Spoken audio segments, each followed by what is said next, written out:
F24 news रफ्तार media से मैं Sanjay Agarwal, editor in chief Rajasthan, राजनीति के धुरंधर और केडिया ग्रुप के चेयरमैन, रियल एस्टेट किंग, समाज सेवी। नमस्कार, कार्यक्रम में आपका स्वागत है। आज हम राजनीति के धुरंधर कार्यक्रम में हम आपसे ये जानना चाहते हैं, आप प्रसिद्ध समाज सेवी, निष्ठावान एवं लोकप्रिय हैं। आपने केडिया ग्रुप को आज कहां से कहां पहुंचाकर एक ब्रांड बना दिया है। केडिया ग्रुप अपने आप में एक ब्रांड बन चुका है। आपने राजनीति में प्रवेश के लिए आम आदमी पार्टी को ही क्यों चुना?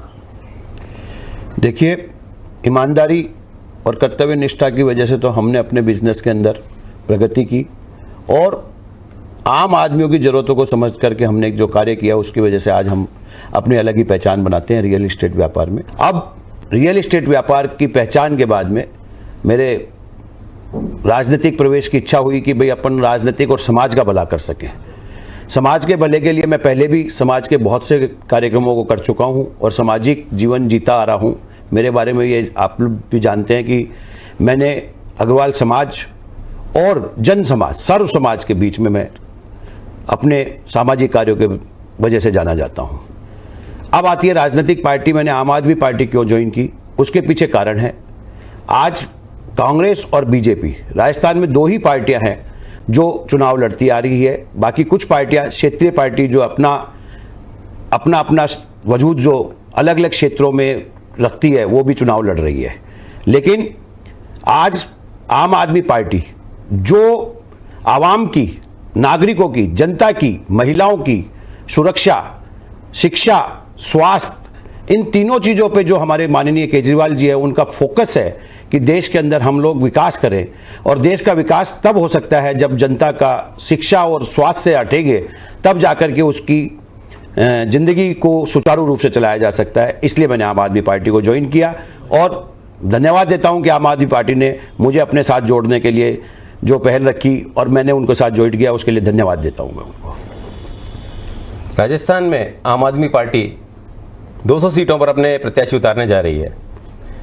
आपको क्या लगता है कि राजस्थान की जनता जिस तरह से पंजाब और दिल्ली में उसको बहुमत से जिताया है, राजस्थान में वही समर्थन मिलेगा? देखिए, 2023 का चुनाव हम अपनी पूरी ताकत के साथ लड़ेंगे, ऐसा मुझे सेंट्रल कमेटी के द्वारा बातचीत की गई है। और आम आदमी पार्टी आम नागरिक के रूप में जानी जाती है, उसके लिए आम आदमी चुनाव लड़ेगा। और वैसे ही होगा कि आम आदमी को जब वोट पड़ेंगे और उसके बाद जब रिजल्ट आएंगे तो आम आदमी पार्टी भी इस बार की 2023 की राजनीतिक में अपना प्रभुत्व राजस्थान की विधानसभा में दिखाएगी। राजस्थान की जनता एक परिपाटी रही है कि एक बार बीजेपी और एक बार कांग्रेस को चुनती आ रही है। इस बार आपको क्यों लगता है कि वो आप पार्टी को चुन करके सरकार बना करके दे? देखिए, राजस्थान के अंदर पहली बार राष्ट्रीय पार्टी आम आदमी पार्टी चुनाव लड़ने जा रही है। आज तक जितनी भी पार्टियों ने चुनाव लड़ा है वो सब क्षेत्रीय पार्टी थी, उनको भी समर्थन मिला है। ऐसा नहीं है पहले राजस्थान के अंदर उन पार्टियों को समर्थन नहीं मिला है, लेकिन आज तक विकल्प ही नहीं था। राजस्थान के अंदर एक विकल्प ही नहीं था कि हम अगर दोनों से नाराज हैं तो तीसरा किसको वोट दे सकते हैं। तो आम आदमी पार्टी अपना कैंडिडेट उतार करके ये विकल्प जनता के सामने रखेगी कि हम लोग आपकी सेवा करने को तत्पर है, हमारा सेवा भाव है। इसलिए आम आदमी पार्टी जो है वो अपना प्रभुत्व तो दिखाएगी। और ये रिपीट जो धारणा चली आ रही है कि एक बार बीजेपी और एक बार कांग्रेस, उसके अंदर हम इस बार जितना ज्यादा से ज्यादा प्रयास करेंगे, हो सकता है कि इस बार हमें पूरी सफलता नहीं मिले, लेकिन 2028 के अंदर हम लोग पूर्ण रूप से बहुमत के साथ आम आदमी पार्टी की सरकार बनाएंगे। राजस्थान की जनता अगर पूर्ण बहुमत से इस बार आम आदमी पार्टी को जिताती है तो पार्टी की प्राथमिकताएं राजस्थान के लिए क्या रहेंगी? महिला सुरक्षा और उच्च शिक्षा, जो राजस्थान में आज बहुत बड़ी प्रॉब्लम हो चुकी है कि राजस्थान के अंदर उच्च शिक्षा का कोई भी केंद्र नहीं है। देन उच्च शिक्षा प्राप्त करने वाले बच्चों का भविष्य अंधकार में है। आज अगर हमारे यहाँ से कोई उच्च शिक्षा प्राप्त कर लेता है तो उसको अपने जीवन यापन की नौकरी करने के लिए या अपनी लाइफ को चलाने के लिए या प्रोफेशन में आने के लिए बेंगलोर, पूना, बॉम्बे और उन्हीं जगह जाकर के देखना पड़ता है। यहाँ पे उच्च शिक्षा करने के बाद में यहाँ जॉब नहीं है, क्योंकि यहाँ इंडस्ट्रीज नहीं है। इंडस्ट्रीज नहीं होने की वजह से इंडस्ट्रीज जो है वो बड़े रूप में इंडस्ट्रीज नहीं है जो उनका पैकेज पूरा कर सके। और जब तक राजस्थान में रह करके ये पैसा नहीं आएगा बच्चों के पास में, हमारे नागरिकों के पास में, हमारे युवाओं के पास में, और जब तक युवा राजस्थान से बाहर जाते रहेंगे राजस्थान का विकास रुका हुआ रहेगा, राजस्थान का विकास हो नहीं सकता। इसलिए युवाओं को राजस्थान में ही रोकने के लिए हमें यहाँ पे पूरे संसाधन के साथ में इस तरीके के इंडस्ट्रीज और ये प्लान करने पड़ेंगे जिससे कि राजस्थान का युवा राजस्थान में रुक करके कार्य कर सके। अरविंद केजरीवाल जी की अगुवाई में आम आदमी पार्टी आज एक राष्ट्रीय पार्टी बन चुकी है। पंजाब और दिल्ली की जनता ने प्रचंड बहुमत से वहाँ सरकारें बनाई हैं। यहाँ अरविंद केजरीवाल जी का राजस्थान के लिए क्या विजन है और वो किस तरह से राजस्थान में अपनी सरकार बनाने के लिए प्रयास करेंगे? देखिए, अरविंद केजरीवाल जी ने जितनी जल्दी राष्ट्रीय पार्टी बनी है ये, उससे ये साफ जाहिर है कि केजरीवाल जी की नीतियाँ बहुत सही है। केजरीवाल जी ने दिल्ली के अंदर, मैंने भी देख के आया हूँ, मैंने भी देखा है, जहाँ वो स्कूल के अंदर, मैं जिस स्कूल में गया हूँ उस स्कूल को देख करके ऐसा लगता है कि जयपुर में उसकी टक्कर में कोई सरकारी स्कूल तो नहीं है, लेकिन हाँ प्राइवेट स्कूल जरूर मिल सकते हैं, ऐसा स्कूल। और वहाँ पे जितने हॉस्पिटल है उस हॉस्पिटल को उन्होंने एयर कंडीशन किया है।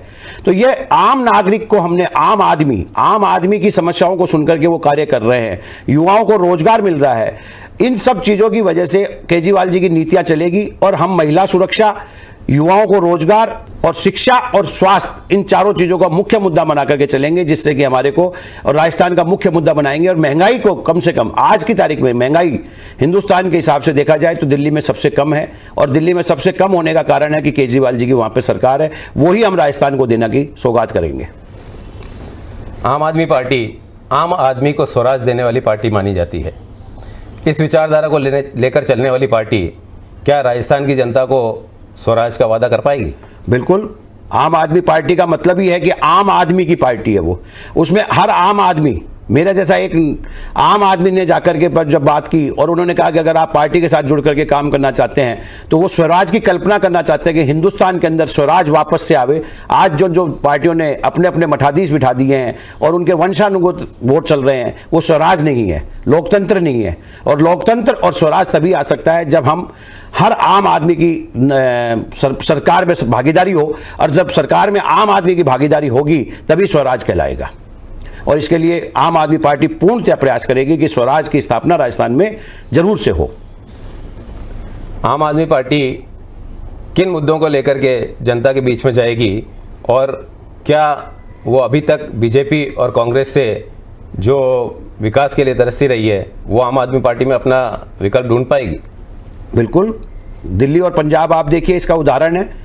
जयपुर के अंदर, राजस्थान के अंदर जो विकास रुका हुआ है, दोनों पार्टियां एक दूसरे पे आरोप लगाती रहती है। 5 साल कोई नेता जीतने के बाद आता नहीं है, उसको विरोध चल रहा है। जब से बीजेपी और कांग्रेस ने अपनी टिकटें डिक्लेयर की है तब से विरोध के स्वर उठ रहे हैं। उसका कारण यही है कि आम कार्यकर्ताओं को मौका नहीं मिलता है, और आम कार्यकर्ताओं को जब मौका नहीं मिलता है तो उसको ये समस्याओं का ही पता नहीं होता है।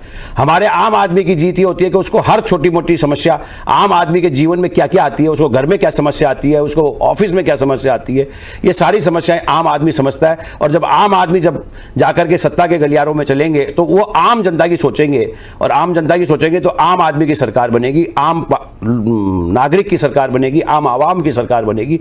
और उससे राजस्थान के अंदर मुद्दे ये रहेंगे शिक्षा, स्वास्थ्य और महंगाई, स्त्रियों का, महिलाओं का, सुरक्षा का मुद्दा, महत्वपूर्ण 4 मुद्दे लेकर के हम जो चलेंगे कि ये चारों मुद्दे हमारी जनता को सामने रखेंगे।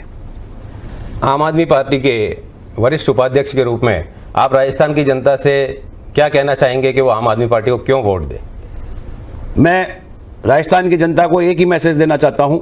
आपके चैनल के द्वारा आपने मुझे बुलाया, उसके लिए बहुत बहुत धन्यवाद। और उसके द्वारा मैं एक मैसेज देना चाहता हूं कि आम आदमी पार्टी आम की है, इसलिए उसको अपना समझते हुए, अपनी समस्याएं बताते हुए, इसी तरीके से कि हमें क्या चाहिए, अगर ये सोच सकता है तो कोई आम आदमी पार्टी सोच सकता है। और उसको केजरीवाल जी ने दिल्ली और पंजाब में करके दिखा रहे हैं कि मोहल्ला क्लिनिक खोल रहे हैं, स्वास्थ्य के लिए आधार कार्ड के ऊपर इलाज होता है, दवाइयाँ फ्री दी जाती है, इलाज फ्री किया जाता है। सबसे पहला उनका उद्देश्य रहता है कि किसी इंसान के अगर घर में कोई बीमारी आती है तो सबसे पहले उसका इलाज आप सरकार करेगी। उसी तरीके से शिक्षा का रोजगार, शिक्षा करेगी और शिक्षा के बाद में युवाओं को रोजगार मिलेगा। महिलाओं के लिए, नागरिक महिलाओं के लिए जो दिल्ली सरकार ने कर रखा है कि प्रत्येक महिला बस में फ्री है और उस फ्री के द्वारा वो आने जाने में सुविधा महसूस करती है। और बुजुर्ग पुरुषों के लिए 150 रुपए में 6 मासिक पास बनाया जाता है, जिससे कि वो इधर से उधर आने में उनको भी बसों से दिक्कत नहीं हो।